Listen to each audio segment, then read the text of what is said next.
Next question क्या कहता है?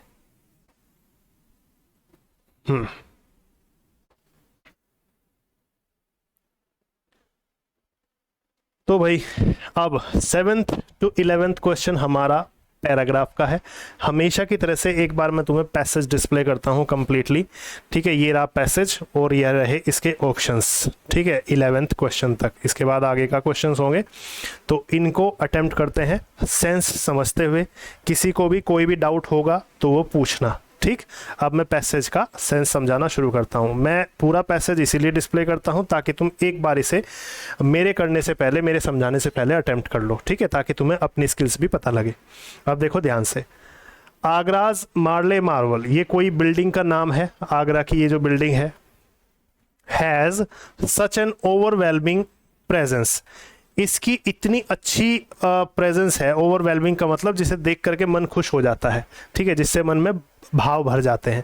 तो ये इतनी अच्छी, एक इतनी ओवरवेलमिंग प्रेजेंस की एक चीज़ है या बिल्डिंग है कि यहाँ पर की का सेंस आ रहा है।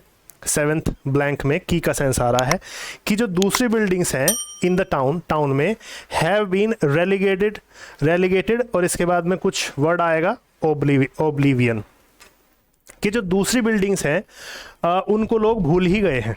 समझ गए? फिर से रिपीट करता हूं मैं हिंदी, फिर हम ब्लैंक फिल करेंगे। ये जो बिल्डिंग है ये इतनी ज़्यादा अच्छी प्रेजेंस वाली है कि इसके सामने जो दूसरी बिल्डिंग्स हैं उन्हें लोग भूल गए हैं, उन्हें लोग देखना घूमना छोड़ दिया है। ठीक है, ये इतनी अच्छी का सेंस आ रहा है। अब यहाँ पर की का सेंस कौन से कंजंक्शन से आएगा ये मुझे आंसर करो चारों में से। कृष्णा का आंसर देन है। हाँ, अब कृष्णा का आंसर दैट आया है और आंसर बिल्कुल ठीक है। और ये बात मैंने तुम्हें समझाई भी थी, अगर एज ऑप्शन में नहीं है तो दैट ही आएगा, अदरवाइज एज भी आ सकता है। ठीक है, चांसेस एज के ज़्यादा हैं, एज नहीं है, दैट्स वाई हमें दैट चुनना पड़ेगा।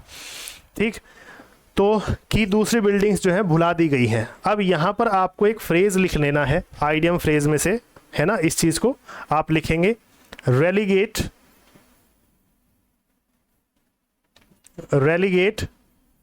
To oblivion.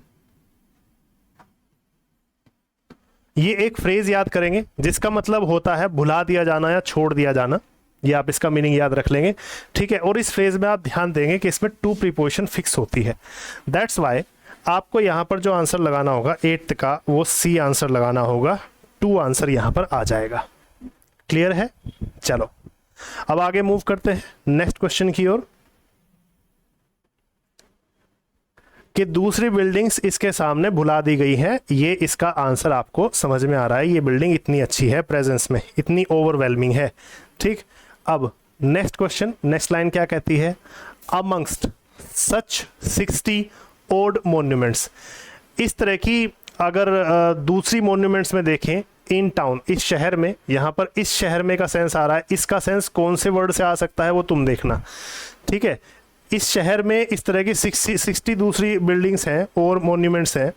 द रेड ताज, उन सब में से जो रेड ताज है, इज द मोस्ट, ये सबसे ज़्यादा कुछ है, एंड रिलेटिवली वेल प्रिजर्व्ड, और ये रिलेटिवली वेल प्रिजर्व्ड है, मतलब इसका रख रखाव बहुत अच्छे से किया गया है। इस शहर की बाकी की दूसरी 60 बिल्डिंग्स में से रेड ताज एक ऐसी बिल्डिंग है जो बहुत ही कुछ इस तरह की है और इसे ठीक से रखा गया है। तो इस शहर के लिए 9th में तुम क्या फिल करोगे इसके फ्लुएंसी के लिए? बिल्कुल सही, मुकुल का आंसर द है और इसकी फ्लुएंसी के लिए द ही आता है। बिल्कुल ठीक है, मैंने तुम्हें बताया था कि जहाँ पर दिस दैट का ऑप्शन हमारे पास अवेलेबल ना हो वहाँ हम द से काम चलाते हैं। ये बात आर्टिकल में डिटेल्स में तुम्हें बताई थी, है ना। आर्टिकल के चैप्टर का तुमसे ये ब्लैंक पूछा गया है। ठीक, एक तरह से आर्टिकल का चैप्टर पूछ लिया तुमसे। डन। अच्छा, इन सब बिल्डिंग्स में से रेड ताज सबसे ज़्यादा कैसी बिल्डिंग है? सबसे ज़्यादा योग्य बिल्डिंग है। एफिशिएंट का मतलब योग्य या कुशल होता है।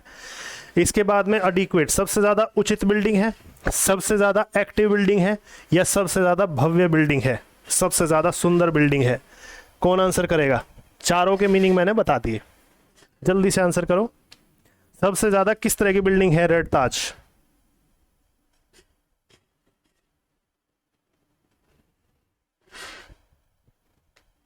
बिल्कुल सही आंसर, डी आंसर। ये सबसे ज़्यादा भव्य बिल्डिंग है एंड रिलेटिवली वेल प्रिजर्व्ड, और इसको बहुत अच्छे से प्रिजर्व भी किया गया है, मतलब इसको, इसका रख रखाव भी बहुत अच्छे से किया गया है। ठीक है, अब आपका एक क्वेश्चन रह जाता है बस, 11th क्वेश्चन, इसका आंसर कर दो फिर आपका पैसेज फिनिश हो जाएगा आराम से।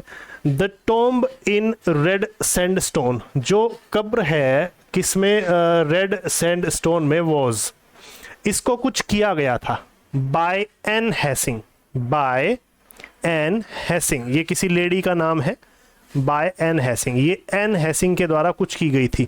जो रेड पत्थर में जो कब्र है इसको कुछ किया गया था इस लेडी के द्वारा, window of A Dutch officer, जो कि विडो है, विधवा है एक डच ऑफिसर की, आफ्टर हिज डेथ इन 1803, 1803 में उसकी डेथ हो गई थी। उसकी डेथ के बाद जो ये टॉम्ब तैयार की गई थी, ये उसकी पत्नी, ये उसकी वाइफ के द्वारा तैयार की गई थी, उसकी विधवा के द्वारा तैयार की गई थी। तो वो उसके बाद क्या सेंस तुम लगाओगे ये बताओ। बिल्ट है, निर्माण किया जाना, देखो सबका मीनिंग यही है।